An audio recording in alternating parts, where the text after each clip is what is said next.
voudrais faire juste un mini témoignage. J'ai fait 10 ans de psychothérapie et j'ai eu la chance de suivre vos protocoles.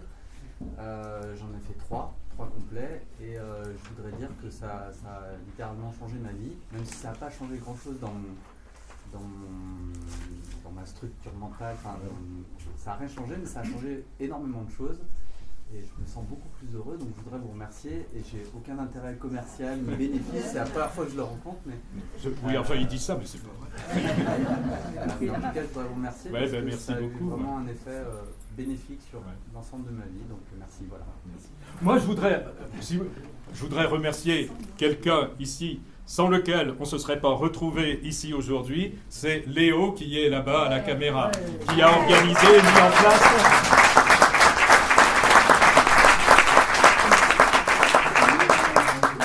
Et puis aussi, tout un certain nombre de personnes ici qui ont eu la gentillesse de me faire confiance pour des formations et qui pratiquent maintenant, entre autres dans la région.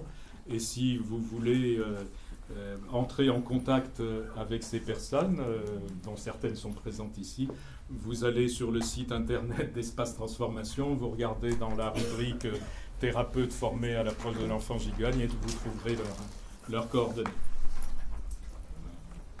Est-ce que donc d'autres questions? Oui. C'est pas une question, c'est peut-être un point d'ordre. Est-ce qu'en prolongement de vos travaux, il n'y aura pas une recherche à conduire?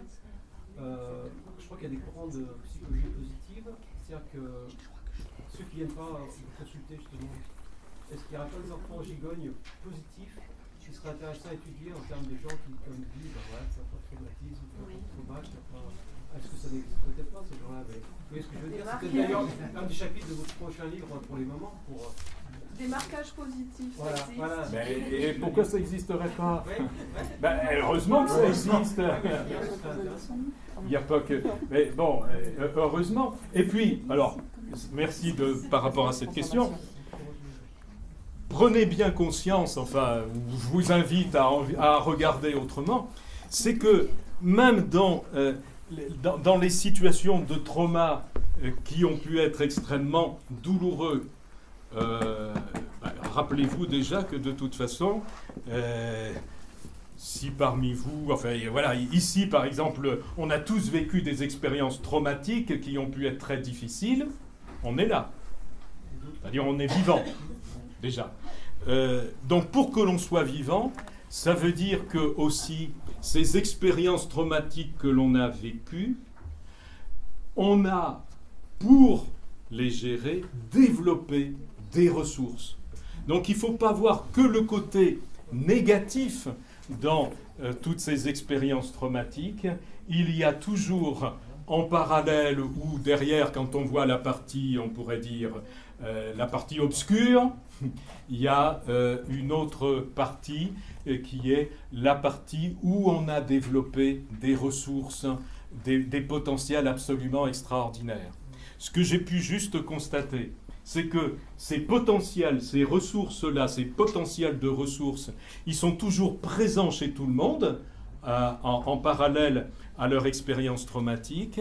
Juste, ils peuvent véritablement commencer à être utilisés pleinement et dans toute leur essence lorsque les personnes ont justement accepté d'aller à la rencontre de l'expérience traumatique et de la mettre en paix.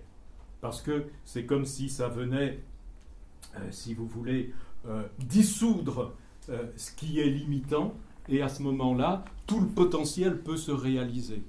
Donc, restez bien conscients, si j'avais un mot de la fin, mais on peut continuer les échanges, c'est que même si vous avez l'impression d'avoir vécu ou qu'autour de vous des personnes ont vécu des expériences extrêmement douloureuses,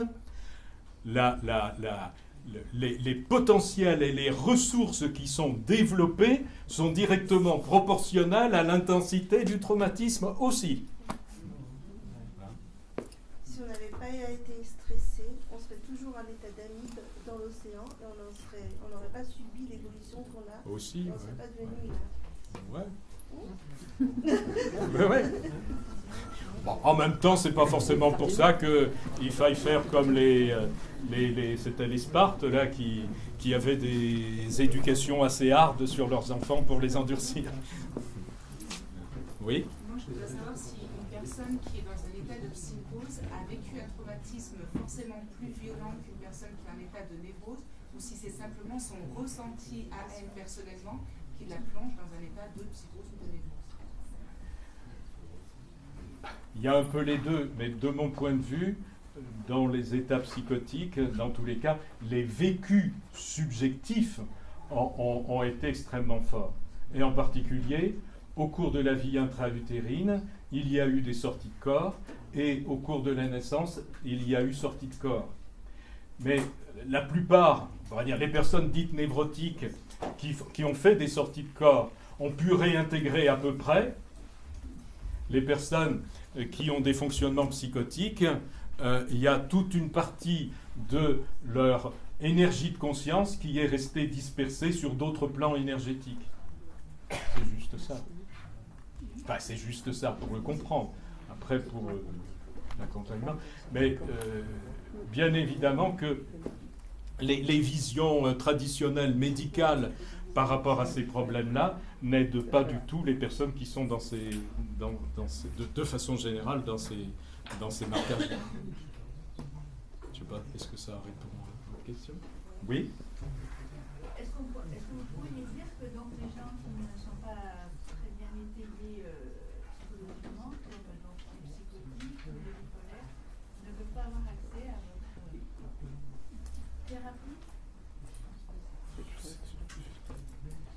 Ça m'est difficile de répondre comme ça de façon générale. Non, mais de façon générale. La condition, si vous voulez, pour qu'une personne puisse avoir accès à ce type de thérapie, c'est premièrement d'avoir conscience de ses difficultés, deuxièmement, de vouloir faire quelque chose pour le dépasser, et donc de pouvoir formuler une demande auprès d'un professionnel en question. S'il y a déjà tout ça, on est dans de bonnes conditions. Mais il est bien évident qu'une personne qui souffre, et où il y a des membres de la famille à côté qui souffrent eux-mêmes de la voir souffrir, et puis dans la relation aussi, et qui font du forcing pour l'envoyer vers un thérapeute, en général ça n'a pas marché. Que ce soit les membres de la famille ou un professionnel de santé. Dans la plupart des cas, au niveau de mon expérience, quand j'ai des personnes qui viennent parce qu'elles ont été poussées par un membre de la famille ou par un professionnel de santé, la question, je veux dire, la question toute bête que je pose, c'est qu'est-ce que vous attendez de moi? Ben, je sais pas. La question que je me pose, c'est pourquoi vous avez dit psychologiquement étayé? Qu'est-ce que ça veut dire? Ben, qu'est-ce que ça veut dire? C'est ce que je disais, c'est-à-dire qu'au niveau mental, la possibilité d'être en mesure d'accueillir l'expérience qui a été traumatique. Parce que si la personne n'est pas en mesure de pouvoir l'accueillir, au niveau du regard qu'elle va porter dessus, qu'est-ce que ça va faire? Ça va faire un traumatisme sur le traumatisme. C'est pas la peine d'en rajouter. Hein.